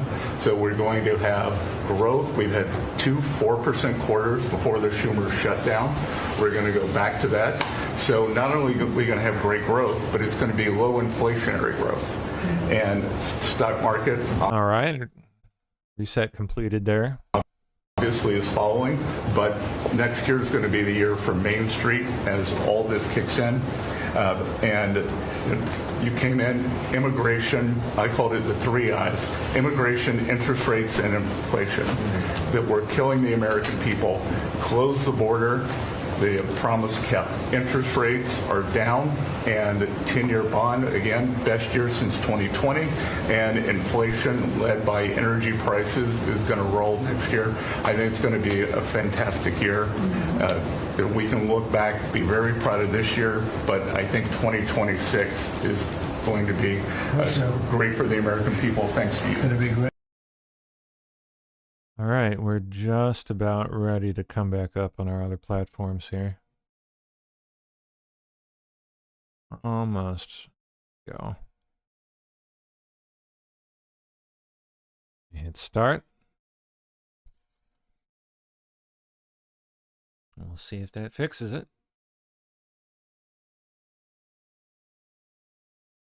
Hopefully it does. Should be popping back up now. Don't forget to hit the thumbs up on YouTube while you're there, by the way. All right, let's keep moving.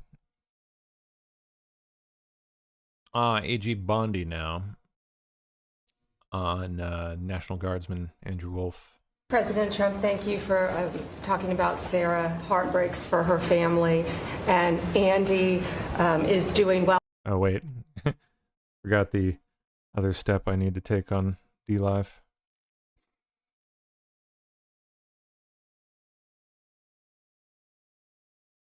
Okay. There we go. I think we should be good on DLive and Rumble now. There we go. His parents, Melody and Jason, wanted me to tell you, and I was with them yesterday in the hospital. He's a miracle. I was there when the surgeons came in, and they wanted you to know this. He's a miracle, and if everyone in this country can continue to pray for that family. He's got a long road ahead of him, but he is a miracle. And, of course, our D.C. initiative is led by our amazing... Oh, and the monster will be held accountable who did this. President Trump, thank you for talking about... All right, can anyone tell me, are we good to go? We better? Everything improved? Hopefully. Let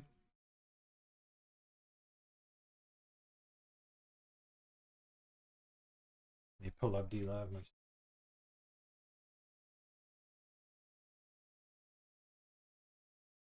There we go. Okay. Yeah, hopefully working better now. Yeah, good. So far anyway, that's good.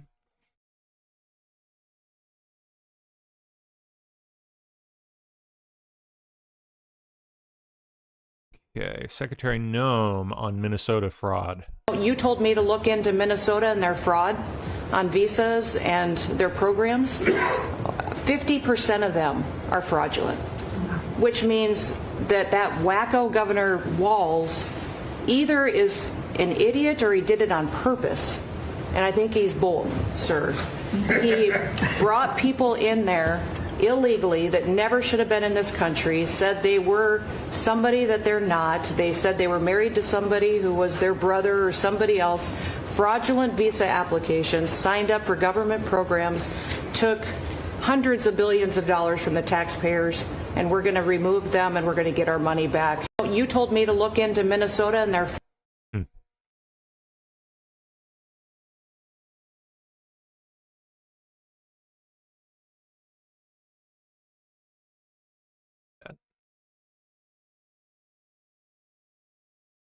Okay.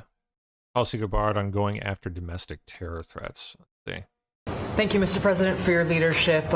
I am truly grateful to be a member of your team here at this table to help support you in delivering on the promises that you made to the American people. You came in with a very clear mandate of taking on the rampant weaponization, politicization of the intelligence community and federal law enforcement, experiencing yourself, the deep state abusing their power as they have against you, your family, and so many of the American people. Bring out accountability, truly, for those who have abused their power, making sure that the intelligence community is supporting your efforts in keeping the American people safe, secure, and free, and being the president of peace. I'm grateful to be in this position as your Director of National Intelligence to support you in these efforts, and I'll cover very briefly what we've done over the last year under your leadership and what we look forward to continuing to focus on next year. First of all, under your leadership, again, we've taken on a historic effort for transparency, declassification, and exposing these abuses of power by these deep state actors. We've declassified over 500,000 documents, many of which had never been seen before by the American people, put them online to bring about this level of transparency. We formed a weaponization working group, again, to be able to go after a lot of these abuses of power that have never seen the light of day, to support the accountability that under Pam Bondi's leadership in the Department of Justice is coming about. Secondly, bringing about reforms to the intelligence community to make sure that we have the most effective and efficient and focused workforce that's really working on bringing about the priorities you have laid out in ensuring our country's security. And lastly, Mr. President, working with many of our partners here around the table is going after these domestic threats. We have threats coming from both Islamist ideology as well as Islamist terrorists, foreign terrorist organizations, and those who seek to do harm to the American people, many of whom were let in across our borders under the previous administration. We are focused on these tasks and this imperative for the American people, and just appreciate your leadership, Mr. President, and empowering us to be able to conduct this service.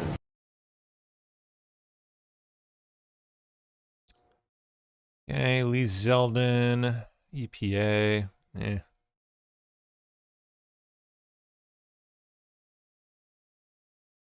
Secretary Linda McMahon on dismantling the education bureaucracy.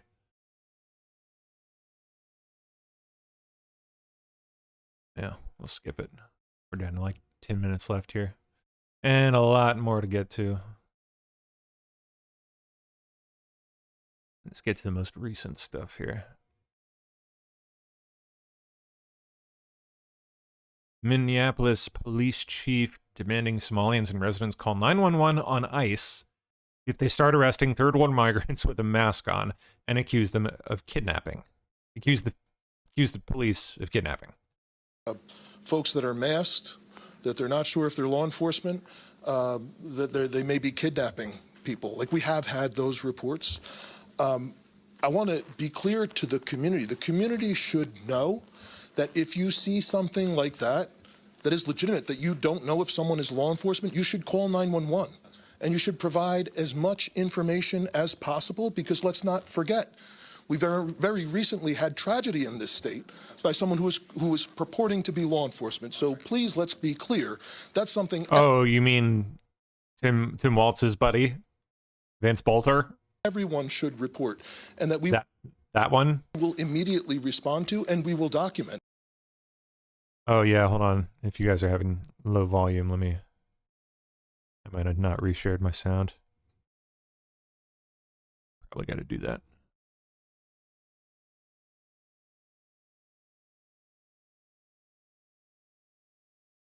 There we go. All right, should be better for you guys. Minneapolis Mayor Jacob Frey warning his Somali constituents over reports of over 100 DHS agents flooding into the city. Good afternoon. As their temporary protected status is about to expire. My name is Jacob Frey.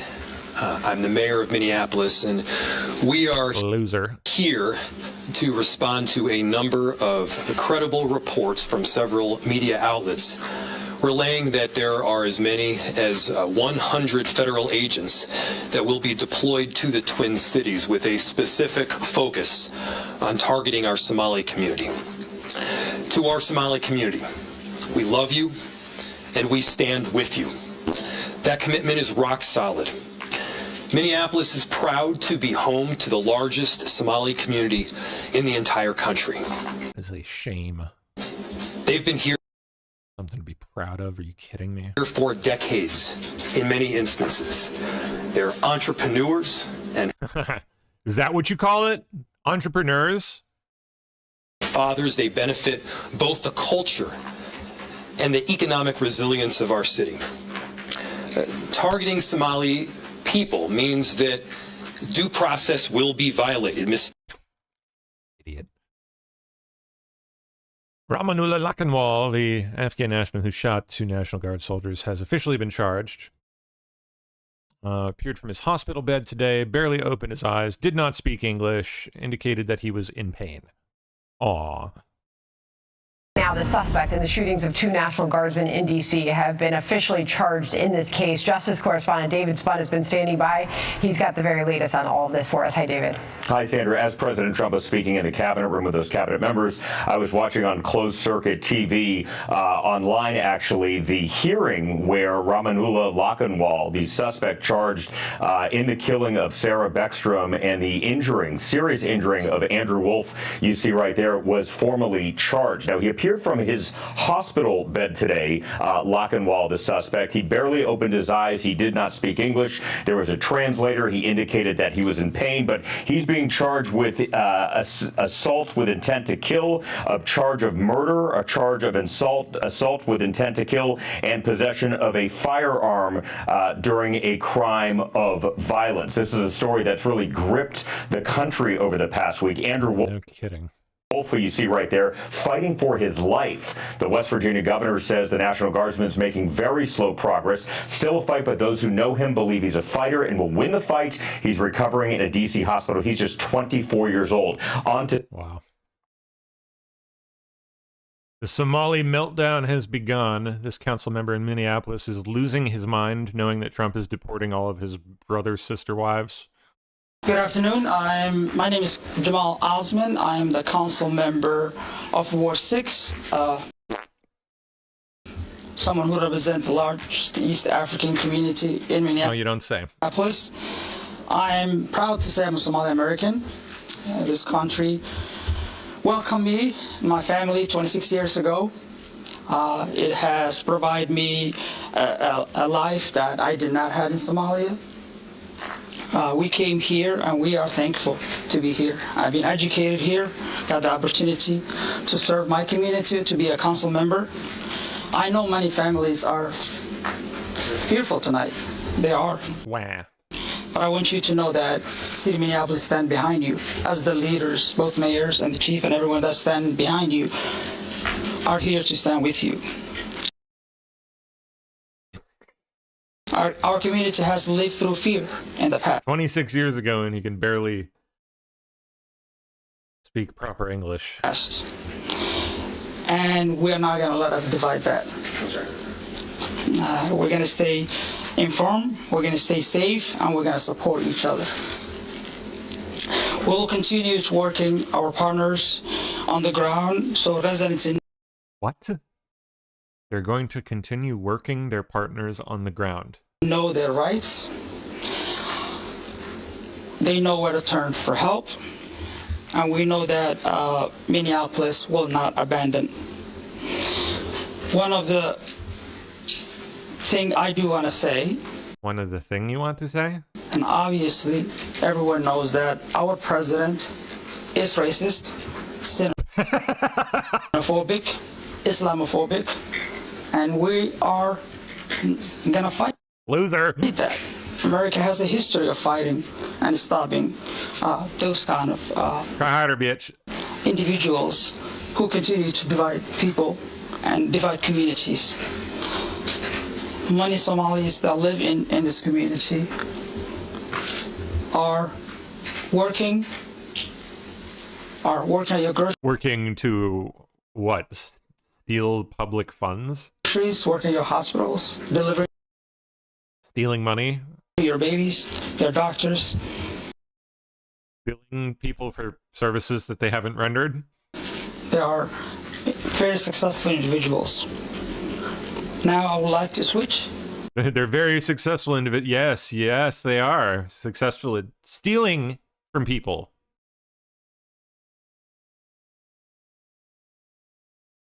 Hopefully not for much longer. Jack Smith, classified documents report should remain secret. Says who?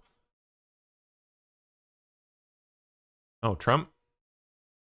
Trump, Jack Smith, classified documents report should remain secret. Trump's request is a break from Justice Department's handling of all special counsel reports in recent decades. What is going on with this? Argued Tuesday that former special counsel Jack Smith's final report should never be made public. Huh. Well, I'd like to see it personally, but whatever. U.S. Senate confirms Trump judicial nominee David Bragdon in a 53-45 vote. All right. Schumer's at it again. Well, first, before I get to the issue of the day, or maybe this is, so according to press reports, Trump said this on the alleged drug boats. Drug boat shit. My God. He said, I want those boats taken out, and if we have to, we will attack on land also. Let me be clear. If Trump were to order an attack on land, that would be an act of war, and Congress would invoke the War Powers Act. It's Congress's prerogative to go to war, and I hope Republicans will defend that role. Okay.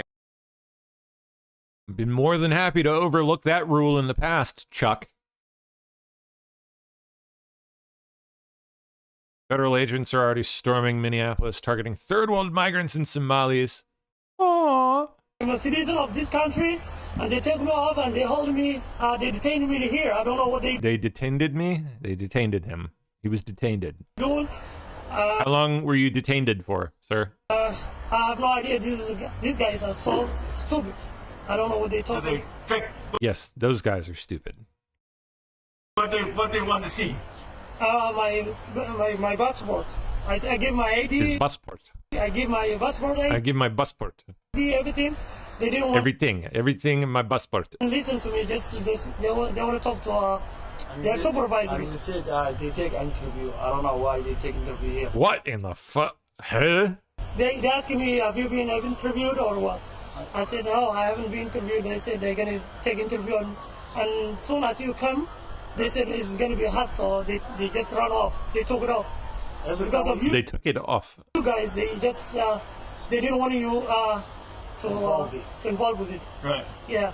Can I get your name, or do you want to give that? My name is Ali. Can you spell it? Oh, really? Ali? Is it Ali Muhammad? Ali. Last name Dahir. Oh, okay, that's changing it up. Wow. How long have you been in the country? Excuse me? How long have you been in the country? I'm just curious. Telling me what? 25 years. Yeah. 25 years, and he still says detained.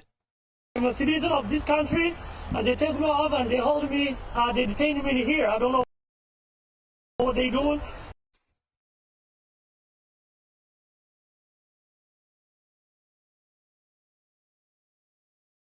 President Trump spent 5 hours on Truth Social on Monday evening, posting more than 160 times between 7 p.m. and midnight. Woo-hoo, boy. A flood.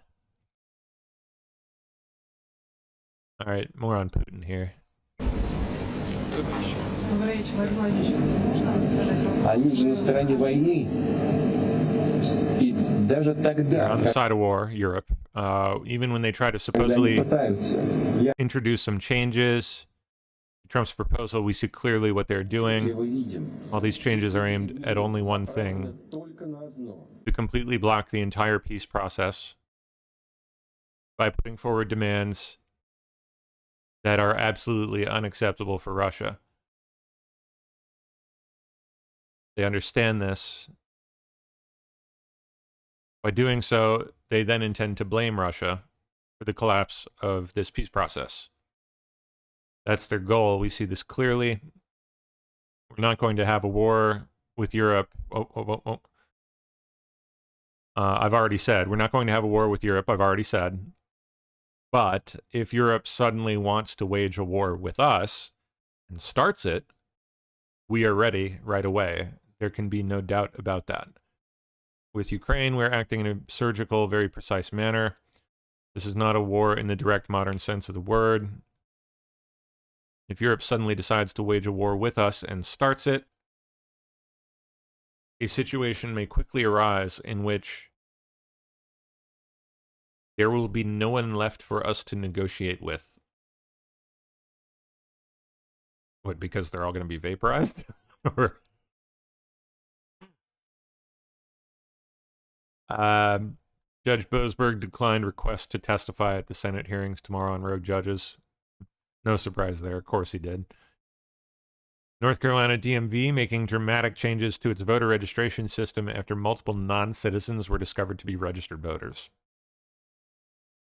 Department of Motor Vehicles of illegally registering to vote. He is 22. With the help of Jorge's fluent Spanish, Buenas tardes. we made contact with two of them who had similar things to say. She made it clear that she did not register incorrectly. She was not fraudulent on anything. She had no idea until they reached out to her. No idea they were registered to vote. That echoes U.S. Attorney Russ Ferguson's words in this letter to the DMV in July, urging them to investigate how 6 non-citizens were registered to vote without the person understanding or knowing what had happened. Records we obtained of lengthy letters between the U.S. Attorney's Office and the DMV show the DMV investigated and claimed that it found no evidence of systemic issues. Ferguson disagreed and said the DMV hadn't fully answered his questions. In some of the cases, the DMV said it was a matter of a staffer checking the wrong box on the registration application. A box that same form warns filling out falsely could lead to felony prosecution. Although Ferguson did say in a statement he would not be prosecuting the individuals. I was not an Self-reporting. American citizen until recently. A wrong box at Andres, who has been through the expensive and decades-long process to become a naturalized U.S. citizen, says could have far-reaching consequences. It could be a speeding ticket that you have. Any sort of blemish you have on your record when you're going through this process is zoomed in with a magnifying glass. And it could be a speeding ticket, and they're like, nope, denied. It's that important. It's that, there's that much pressure on it. The U.S. Attorney's urge for DMV to investigate led to the North Carolina State Board of Elections, where Executive Director Sam Hayes is now pressing the DMV to share full Social Security numbers with his agency so they can cross-check voter rolls for non-citizens registered to vote. We don't have those here. To the extent we've collected any, we have only collected the last 4. Would there not be privacy concerns, though, with an agency that doesn't collect Social Security numbers being given access to, these massive list of Social Security numbers? Well, first of all, any number of state agencies collect Social Security numbers for various purposes. I'm not about the business of just giving out my PII either, but they should understand that government agencies use this data all the time for things like voter list maintenance. The DMV declined to interview for the story, but they did send me a statement saying, and I quote, "We take our role in the voter registration process seriously and will continue to assist the State Board of Elections in meeting their mission." Sure. Okay. All right. Let's see what best here. Bureau on the National Guard's shooting charges. Look, that is a very weighty decision. That is a decision that comes later in time, and that is one that ultimately the Attorney General will make. My job and the job of my office and the great federal partners, the investigative partners who work around the clock, and I wish you could see these people. They don't sleep. They work around the clock investigating this case. Our job is to prove this case beyond a reasonable doubt and make sure that we have all of the evidence that is out there so that we can charge whatever crimes are appropriate in this case. Thank you. Investigators are piecing together the months before the suspect in that horrific shooting last week in Washington, D.C. drove that 2,800 miles cross-country with a loaded revolver. Crazy. From Northwest Washington State to Northwest Washington, D.C. Emails obtained by CBS News from a volunteer caseworker in Washington State show that she warned in January 2024 of the suspect's deteriorating condition, writing that he spent most of his time in a darkened bedroom, not speaking to anyone, not even his wife and kids. She also wrote that she personally believed that Rahmanullah Lakhanwal was suffering from PTSD and possibly manic episodes. We spoke to that caseworker. She told CBS News that by 2024, his personality had totally evolved from charismatic father Who's he talking to so depressed that he needed to be forced to attend his immigration interviews. The FBI is now interviewing his friends and family in Washington State, plus a brother in San Diego, scrubbing through his social media accounts, looking for any clues as to why Rahmanullah Lakhanwal drove to Washington, D.C. to carry out this attack. Who was he in contact with? Secretary Kristi Noem of the Department of Homeland Security said she believes he could have been radicalized in his home community and his home. They've already stated that he was radicalized within U.S. borders, so they know something. State. So far, U.S. intelligence officials tell CBS News there have been no confirmed links or ties to any foreign terrorist networks.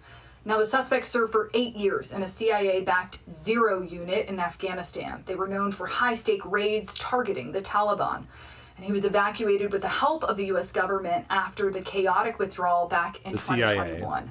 Trump administration officials have suggested that a lack of vetting led to this attack. But the suspect was vetted again before he was granted asylum by the administration in April of this year. President Trump has invited the families of both Sarah Beckstrom and Andrew Wolf to the White House. Press Secretary Caroline Leavitt said on Monday that last week's tragedy really underscores the importance of this administration's mass deportation operation. The Trump administration has suspended they all gotta go. all asylum decisions. All right, we'll skip that. Putin began talks at the Kremlin with Witkoff and Kushner. So pleased to see you. You've had a walk around the city. It's a beautiful one.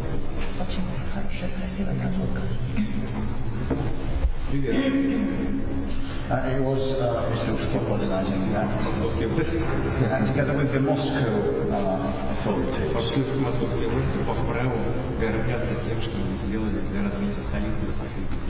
The Moscow authorities take pride, rightly, for what they have done for the development of Moscow in recent years. I hope you've been able to... It does look quite nice now. Waymo robo-taxi carrying passengers drives directly into active police standoff. Fucking Waymo. Oh my god. What the shit? Oh my god. What the fuck is that Waymo doing?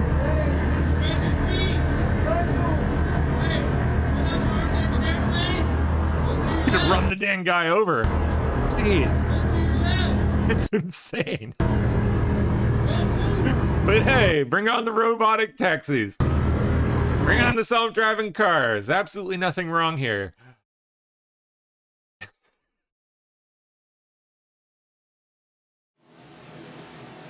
Talks with Witkoff and Kushner with Putin have entered 5th hour. Still no news coming out of the meeting. As of a few hours ago.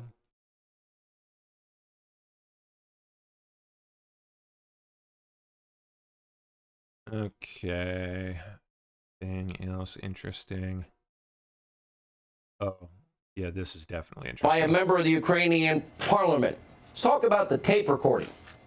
Evidence. Yeah, we don't know. Yeah, we don't know much about it because it's floating around Ukraine. But we do know the general prosecutor of Ukraine, our equivalent of the attorney general, came on our show this morning and said the following: there's enough evidence for me to open up a criminal investigation into the illicit effort by a Ukrainian to try to influence the United States election in favor of Hillary Clinton. That's a profound statement coming from the top law enforcement official of Ukraine. Why is it important? There's a court in Ukraine that's already concluded that Ukrainian officials leaked Paul Manafort's financial records to try to sway the U.S. election. You haven't heard anything about that in the American press, but that ruling occurred recently. Then a parliamentary member comes out and says, I have a tape of these law enforcement officials saying they did it specifically to help Hillary Clinton. Ooh. That becomes the foundation of the Ukrainian investigation. And you have talked to people that have heard this tape, correct? Well, the prosecutor himself has heard the tape and said it was important enough, good enough evidence to warrant opening the investigation. So the tape, the court ruling, the top prosecutor in Ukraine says there was a foreign power. Two separate issues here. Number one, yes, did Ukrainian officials offered us evidence that, in fact, they were involved in election interference in 2016 to help Hillary Clinton's campaign? But Yeah, I didn't see anybody all this time. It's Ukrainian interference, not Russian. in the media pursue the interference story, and I thought they cared about interference, but obviously only if it's Russian interference in Trump, because we know they don't care about the dirty Russian dossier. That's right. Keep in mind that just a few months ago, Sean, we reported on your show and Inside the Hill that Ukraine's embassy in Washington confirmed on the record that back in 2016, the Democratic National Committee, trying to help Hillary Clinton get elected, asked the Ukraine embassy to help interfere in the election by doing two things: dig up dirt on Paul Manafort and have Ukraine's president make a kerfuffle here in Washington about Manafort and Trump when he came to visit. Now, the Ukrainians say they rebuffed that attempt, but Hillary Clinton's campaign, the DNC, made that request according to the Ukraine embassy in Washington. Wow. All right, that's it. We're like 10 minutes over here anyway, so I think Sonny's in. How you doing? Hi. Hello, hello. Hello. Oh, did you show that? I was going to show that. No, I didn't. This little booklet? Yes. No, I didn't show it. That's Oh, good. all you. Yeah. Yep. I'll leave it for you. Good. I have something nice to show. Cool. Well, I'll let you get to it then. All right. Thank you, Pam. Yeah, have a good show. Oh, thanks so much. See ya. All right, y'all. That's it. No more for me. I don't have anything else to cover. I will be back tomorrow evening. All right. I will see you 5 o'clock sharp tomorrow. All right. Have a good night. Adios.